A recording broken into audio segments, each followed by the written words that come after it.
Hello दोस्तों, कैसे हैं आप सभी। आप सभी का स्वागत है आपके अपने YouTube चैनल रेवन स्टडी में। मेरे प्यारे विद्यार्थियों, जैसा कि आप सभी जानते हैं कि समय है रात के 9 बजे का और 9 बजे आपको मिल जाता है मैथ का मॉक टेस्ट, जिसमें आप बहुत ही अच्छे और शानदार प्रश्नों को शानदार तरीके से हल करना सीखते हो और आपको बहुत मज़ा आता है, ऐसी मुझे पूरी उम्मीद है।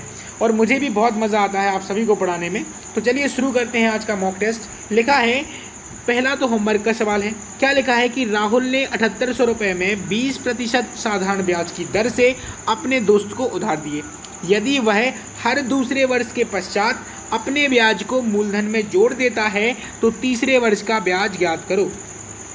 7800 रुपये हैं, 20% रेट है हर दूसरे वर्ष के पश्चात। तो पहले 2 साल का क्या निकालेंगे, ब्याज निकालेंगे। तो कैसे निकालेंगे, 7800 मूलधन गुणा ये दर है और 2 साल क्या है समय, तो सीधा 40% निकाल दें इसका।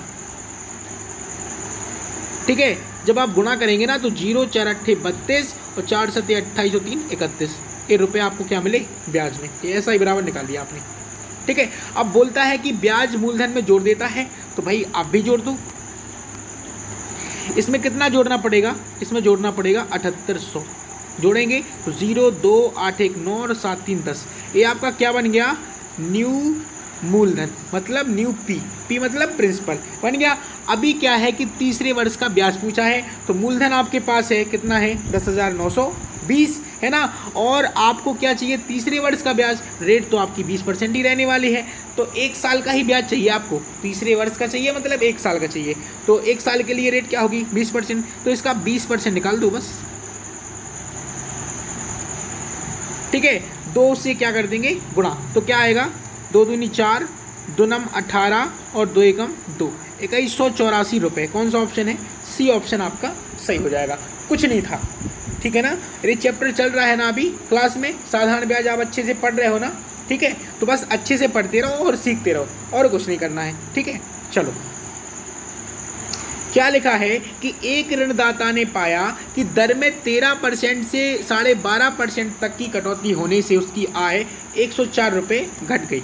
अच्छा, तो 13% से 12 सही 1/2% घट गई, तो कितना घटा है, 1/2% घटा है ना। तो ये 1/2% जो घट गया है वह घटे हुए मूल्य के बराबर हो जाएगा, 104 के बराबर हो जाएगा।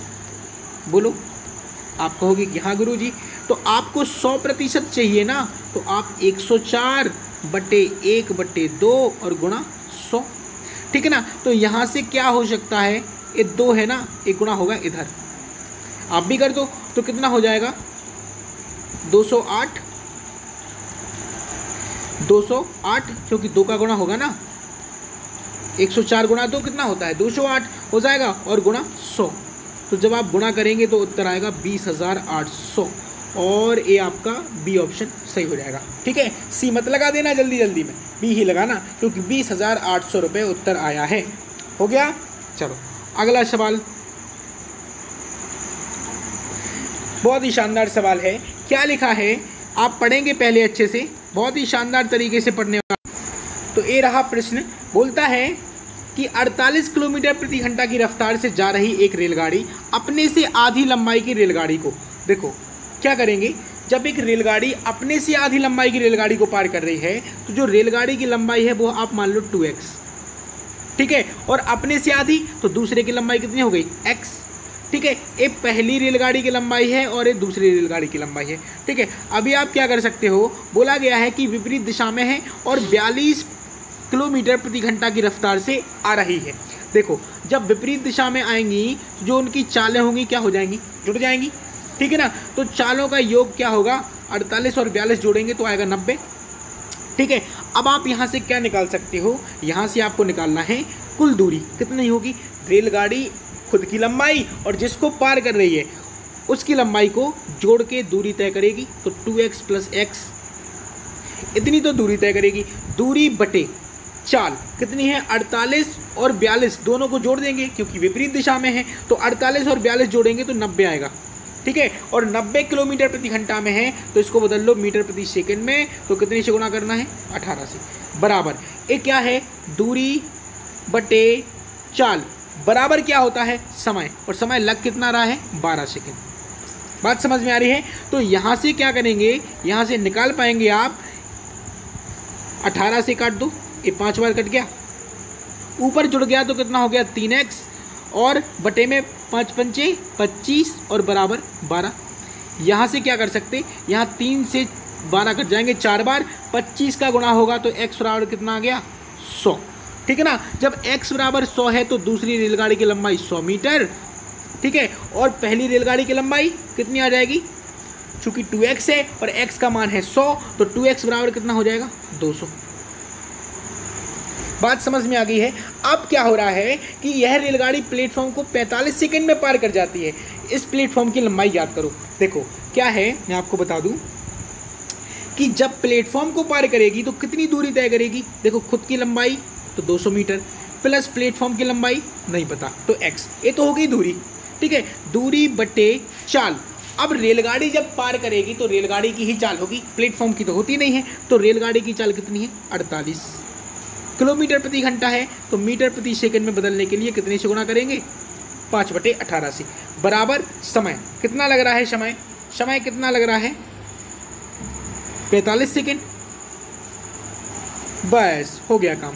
अब देखो क्या कर सकते, एक 6 से 6 × 18 और 6 × 8 48 हो जाएगा, ठीक है, और यहाँ से और क्या हो सकता है, और कुछ नहीं होगा। तो इस पूरे में ये 3 है ना जो नीचे, ये ऊपर हो जाएगा गुणा में, ठीक है, क्योंकि भिन्न है ना नीचे तो ऊपर 3 भिन्न के हर का गुणा हो जाता है ऊपर। तो 200 + x में जब 3 का गुणा करेंगे तो हो जाएगा 600 + 3x बटे कितना आएगा 8 पंचे 40 और बराबर में कितना है 45, ठीक है, बटे करके क्रॉस मल्टीप्लाई तो कितना करेंगे 600 + 3x बराबर जब गुणा करेंगे ना तो आपका आएगा 1800, ठीक है। अब आप क्या कर सकते हो, यहाँ से आप देख पा रहे हैं कि 600 का कर दो पक्षांतर तो कितना हो जाएगा 1800 और -600 हो जाएगा ना। तो 3x बराबर आएगा 1200, तो x बराबर आएगा आपका कितना 400।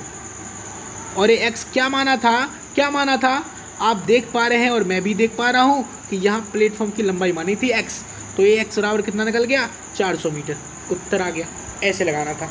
बस स्टेप बाय स्टेप करते जाओ, उत्तर जरूर आएगा, गलत नहीं हो सकता है, ठीक है। बस अगर स्टेप बीच में मिस हो जाता है तो फिर आपकी गलती है, गलत कर लोगे, इसलिए गलत नहीं करना है, ठीक है ना। बात समझ में आ गई है।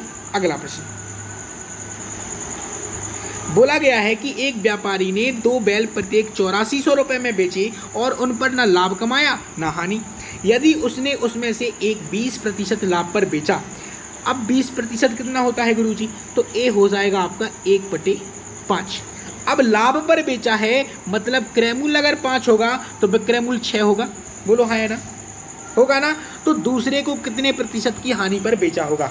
मैं आपको बता दूं कि प्रत्येक को 84 रुपये में बेचा है, मतलब विक्रय मूल्य समान है। तो अगर यहाँ विक्रय मूल्य 6 है तो यहाँ भी विक्रय मूल्य 6 होगा।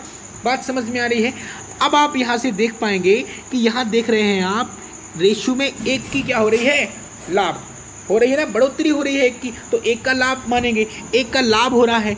और बोलता क्या है कि उन पर ना तो लाभ होता है और ना हानि, बोल रहा है ना। तो अगर ऊपर 1 का लाभ हो गया तो आपको नीचे हानि करनी पड़ेगी, जाहिर सी बात है। तो आप हानि करोगे और कितने की करोगे, 1 की, ठीक है। अब चूंकि ये विक्रय मूल्य है और एक क्रय मूल्य है, तो विक्रय मूल्य अगर 6 है और आपको हानि हो रही है तो आप क्रय मूल्य कितना हो जाएगा, बोलो है ना, 7 हो जाएगा ना। अब देखना आपको ये है कि भाई 7 से 6 हो गया, 1 की हानि हो रही है, किसके सापेक्ष, 7 के सापेक्ष, क्योंकि क्रय मूल्य पर ही हानि होती है और गुणा 100 तो 100/7 होता है, बी ऑप्शन 14 सही 2/7%। भाग देंगे इतना ही आएगा, हो गया, कुछ था ही नहीं, खत्म हो गया इतने में सवाल। अब आप सोचोगे x मान के लगाओ तो आप लगा लो ना, ये तो सही है बस, ठीक है ना। चलो अगला सवाल बोला है कि किसी धन पर 4 वर्ष के लिए लगा साधारण ब्याज मूलधन से 2200 रुपये कम है। यदि दर 16 सही 2/3% हो तो मूलधन ज्ञात करो।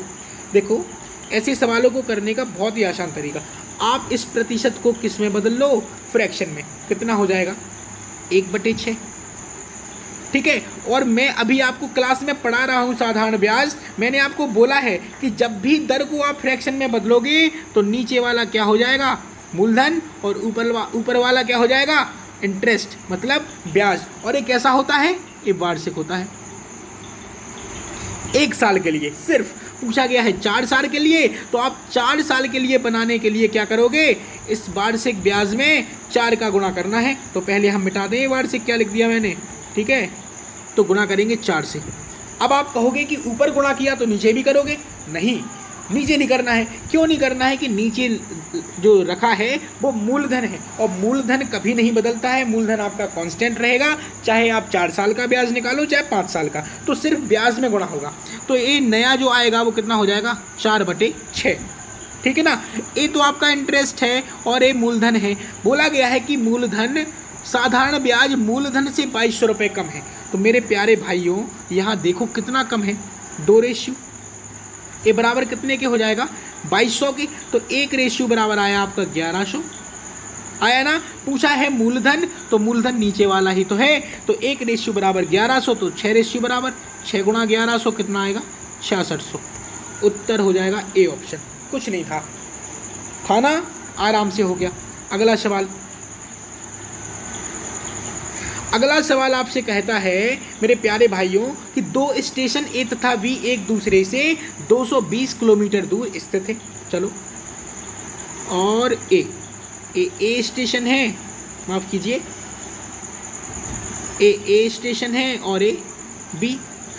एक रेलगाड़ी स्टेशन ए से 80 किलोमीटर प्रति घंटा ए चली भैया, ठीक है ना।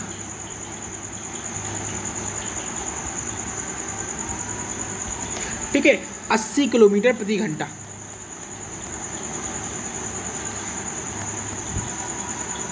सीधा बनाओ इसको, ठीक है। 80 किलोमीटर प्रति घंटा की रफ्तार से चल रही है, चली, और 30 मिनट के बाद देखो जो चाल होती है ना वो 1 घंटे में चली गई दूरी के बराबर होती है। तो आप देख पा रहे हैं कि 80 किलोमीटर प्रति घंटा मतलब 1 घंटा में 80 किलोमीटर जा रही है रेलगाड़ी। तो 30 मिनट में देखो कि 30 मिनट मतलब आधा घंटे में कितनी जाएगी, दूरी आधी चलेगी, कितनी, 40 किलोमीटर चल जाएगा ना। अब चूंकि पूरी जो लंबाई है दोनों स्टेशनों के बीच की वो 220 किलोमीटर है ना। तो भाई 220 अगर कुल है, यहाँ से लेके यहाँ तक 220 है अगर, और मैं आपसे कहूँ कि 40 तो वो चल ही चुका, तो बचा कितना, 180। बोलो हाँ है ना, बचा ना। ए भाई साहब यहाँ पहुँच गए रेलगाड़ी लेकर, ठीक है। अब क्या हुआ कि रेलगाड़ी 100 किलोमीटर प्रति घंटा की रफ्तार से बी से ए की ओर जाती है, बी से ए की ओर एक आ रही है रेलगाड़ी और 100 किलोमीटर प्रति घंटा की रफ्तार से आ रही है। तो सापेक्ष चाल क्या हो जाएगी, अब चूंकि विपरीत है तो दोनों चालें क्या हो जाएंगी, जुड़ जाएंगी, और कितनी हो जाएंगी, 180 किलोमीटर प्रति घंटा। दूरी आपके पास दे रखी है, कितनी है दूरी, 180 किलोमीटर दूरी तय करनी है। चाल क्या है, 180 किलोमीटर प्रति घंटा। तो समय नहीं निकाल पाएंगे मेरे भाई, समय तो निकल ही आएगा, कितना आएगा, 180 किलोमीटर मतलब दूरी बटे चाल, तो 180 किलोमीटर प्रति घंटा। तो 1 घंटे में क्या हो जाएंगी, दोनों मिल जाएंगी। अब बोला गया है कि स्टेशन ए से कितनी दूरी पर मिलेंगी, स्टेशन ए से, ठीक है। तो आप देख पा रहे हैं और मैं भी देख पा रहा हूं मेरे भाई कि देखो यहाँ से यहाँ तक 40 तो ये चल ही चुके थे, ठीक है। अब 1 घंटे में मिलना है, तो यहाँ से लेकर 1 घंटे में मान लो यहाँ कहीं पहुँच गए होंगे। अब पहली रेलगाड़ी की जो चाल है वो 80 किलोमीटर प्रति घंटा है, मतलब 1 घंटा में 80 किलोमीटर जाती है। तो 1 ही घंटा तो समय लेना है रेलगाड़ी को, तो 80 किलोमीटर पहुंच गए, और 40 पहले चल चुके थे, तो प्लस 40, कुल मिलाकर कितने चले, 120 किलोमीटर। ऐसे लगाना था, आसानी से हो गया। बोलो हाँ है ना, मज़ा आया ना। बस समय आ गया ना तो फिर आप हीरो हो, कुछ भी कर सकते हो, ठीक है ना। ये था आज का मॉक टेस्ट। आसानी से आपने सभी प्रश्नों को हल किया, बहुत बखूबी आपने बहुत अच्छे से समझा है, और सब कुछ अच्छे से समझ में आ गया होगा, मुझे पूरी उम्मीद है, ठीक है। तो चलिए फिर मुलाकात होगी, तब तक के लिए नमस्कार।